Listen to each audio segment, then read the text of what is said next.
Bonjour à tous. Bonjour à tous, bienvenue chez Zen Kinesio. Vous me connaissez aussi sous le nom de Douce Dame Vaillante. Donc ce soir, je vais vous faire un petit focus qui s'adapte à tous les protocoles. De toute façon, le sujet c'est le massage ou la kinésiologie. Ensuite, les méthodes vont différer selon que je puise dans les traditions médiévales européennes en ce qui concerne Douce Dame Vaillante, voire médiévale normande pour ce qui concerne Douce Dame Vaillante, et tout ce qui a trait aux traditions en lien avec l'Ayurveda, avec la médecine chinoise, ou également encore avec les traditions hawaïennes, amérindiennes, et voilà, je ne vais pas les énumérer à chaque fois. Je vous invite à aller sur mon site directement pour voilà, découvrir un petit peu ce que je fais. Donc là, je vais plutôt aborder un tronc commun qui est celui du pardon. Donc, le pardon, la notion de pardon s'expérimente à toute échelle, je dirais du plus jeune au plus âgé. Et je trouve que aujourd'hui, de plus en plus, cette notion de pardon est peut-être mal comprise et du même coup mal gérée, donnant lieu à beaucoup de souffrances et également un grand manque d'humanité de part et d'autre. Donc, la question du pardon réunit deux personnes, la personne qui a été blessée, mais également la personne qui a causé une douleur, une souffrance. Donc, j'ai un petit peu l'impression que souvent, la personne qui a causé la souffrance va tout simplement dire pardon, comme si on appuyait sur un bouton. Pardon, c'est effacé. Voilà, tu peux revenir comme avant, c'est effacé, j'accepte de ne jamais avoir dit ça, j'accepte de n'avoir jamais pensé ça, mais sous-jacent, je n'accepte pas nécessairement de m'être trompée. Et ça, c'est beaucoup plus compliqué pour développer justement sa croissance, développer sa conscience. En revanche, celui qui a été blessé va avoir un ressenti, et ce que j'entends souvent également, c'est « Oh, je ne pourrai jamais pardonner, je souffre trop au-dedans de moi ». Donc là aussi, il y a peut-être une erreur, c'est-à-dire qu'on ne demande pas à la personne qui a été blessée d'oublier la souffrance qu'elle a reçue. En fait, les deux parties sont amenées à travailler, en tout cas c'est ce que je constate lorsque je conduis mes séances en kinésiologie. Les deux parties doivent être amenées à travailler. Celui qui a été blessé a la contrainte de se réparer pour pouvoir retrouver le bonheur, pour retrouver une intégrité, et surtout sans oublier ce qu'elle a reçu et les désagréments qu'elle a subis. Parce qu'en fait, ces désagréments lui ont permis de grandir, lui ont permis d'évoluer et de développer une conscience différente d'elle-même et des autres. Donc en fait, la blessure qu'elle a reçue va devenir, à l'issue de la réparation, un enrichissement. C'est douloureux, certes. Bon, on peut se faire accompagner. La personne qui a causé la souffrance, quant à elle, on a tendance à dire c'est beaucoup plus facile. Non, pas nécessairement, parce que quelqu'un qui n'a jamais conscience des douleurs qu'elle inflige aux autres, au bout d'un moment, se retrouve face à elle-même, puisque tout cela va conditionner à terme le relationnel qu'elle va nourrir. Donc tôt ou tard, c'est une personne qui aura la contrainte de se questionner sur pourquoi est-ce que je fais du mal aux autres. Est-ce qu'il faut que je me modifie? Est-ce qu'il faut que je me transforme? Donc ici, c'est un petit peu plus complexe puisque cette personne n'a même pas l'impression, le sentiment d'avoir nui à quelqu'un.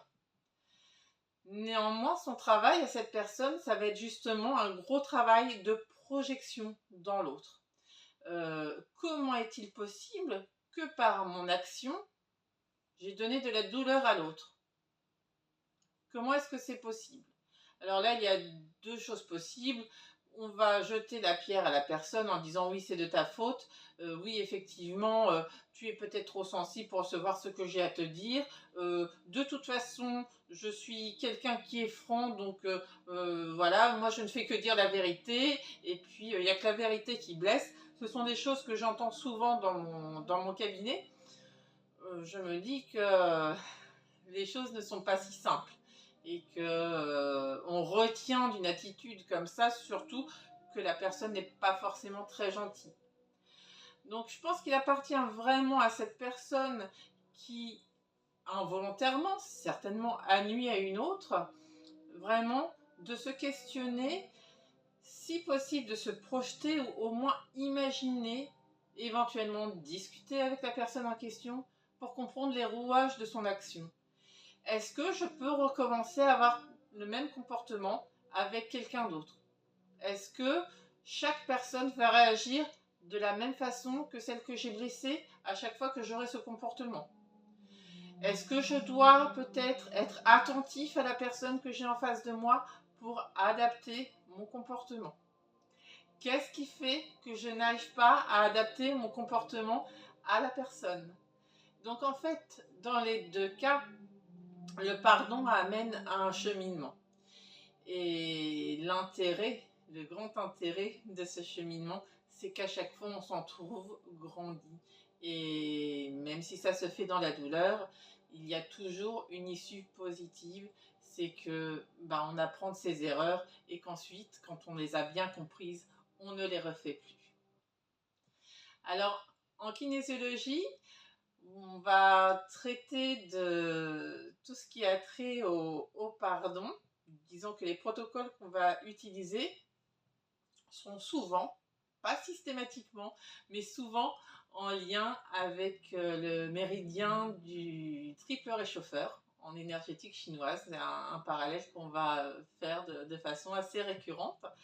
Je vous laisse vous orienter vers la chaîne Douce Dame Vaillante, voilà, pour que je vous parle un petit peu plus de l'approche qu'on peut en avoir selon les traditions médiévales européennes. Donc je vous remercie de votre attention, ça me paraissait important de faire un petit focus sur le sujet du pardon parce que c'est une problématique qui est vraiment très récurrente dans mon cabinet. Donc évidemment, ce n'est pas toujours facile d'affronter ce genre de problématique seule. C'est pourquoi je peux vous accueillir. Alors une séance peut suffire. Parfois, il suffit de faire 2, 3, 5 séances. Parfois, les parcours sont plus longs. Mais j'ai de la chance parce que j'ai des consultants qui grandissent très vite à chaque fois. Je vous invite donc à suivre mon actualité donc sur mes différentes pages Facebook. Vous avez Zen Kinésio, la compagnie du corps, et Douce Dame Vaillante, les deux pages Facebook, et aussi mon site zenkinesio.fr. Donc vous pouvez me retrouver actuellement au cabinet à Quillebeuf, voilà, ce magnifique petit cabinet qui se situe à 30 minutes du Havre, à 30 minutes de Rouen environ, également à 30 minutes de Honfleur. Donc je fais un petit focus sur ce petit village que j'aime tant. Donc nous nous situons au bord de la Seine, donc l'estuaire de la Seine plus exactement. Donc en fait on est à 5 minutes de la mer tout simplement, même s'il n'y a pas de plage ici directement.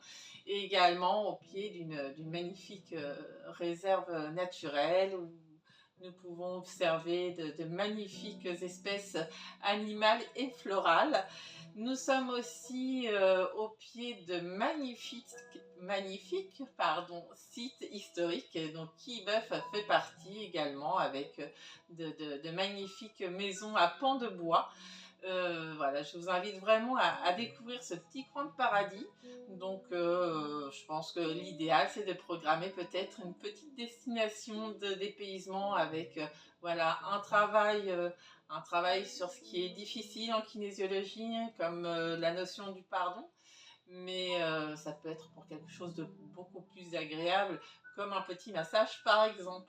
Donc vous êtes ici à 5 minutes du quai de Seine, et voilà, il s'agit d'une promenade vraiment très agréable. Vous êtes aussi à 5 minutes de la route des Chaumières qui va vous permettre voilà, de vous dépayser dans un cadre normand historique. Je vous dis à très bientôt sur Zen Kinesio.